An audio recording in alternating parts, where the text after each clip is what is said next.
Hi friends, అందరూ బాగున్నారా? మన యూట్యూబ్ ఫ్యామిలీ బాగుందా ఫ్రెండ్స్? ఇంకేంటి ఫ్రెండ్స్, మరి అందరికీ వెరీ గుడ్ మార్నింగ్. ఏం లేదు ఫ్రెండ్స్, మీ బేబీస్ వెయిట్ గ్రోత్ అవ్వాలనుకుంటున్నారా? ఒక్కసారి ఈ విధంగా చేసి చూడండి, కన్ఫామ్గా మీ బేబీస్ వెయిట్ గ్రోత్ అవుతారు. గ్లాసుడు పల్లీలను వేసుకొని బాగా వేయించుకోవాలి. వేయించుకున్న పల్లీలను కొంచెం పక్కన పెట్టుకోవాలి.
ఇలా పక్కన పెట్టుకోవాలి.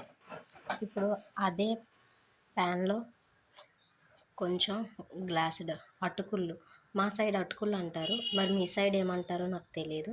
అటుకుల్ని కొంచెం గ్లాసుడు తీసుకొని వాటిని కూడా దోరపదునుగా వేయించి మెత్తగా కొంచెం గ్రైండర్ చేసి అందులో కొంచెం వాటర్ వచ్చేలా వేసుకోవాలి. మరీ థిక్గా కాదు, మరీ పలచగా కాదు, మీడియంలో కావాలి. అందులో లైట్గా కొంచెం సాల్ట్ వేసుకొని మన పిల్లలకి తినిపిస్తే కన్ఫామ్గా ఒక నెలలో వెయిట్ గెయిన్ అవుతారు. ఈ ట్రిప్ నచ్చితే అందరూ లైక్ అండ్ సబ్స్క్రైబ్ చేసుకోండి ఫ్రెండ్స్.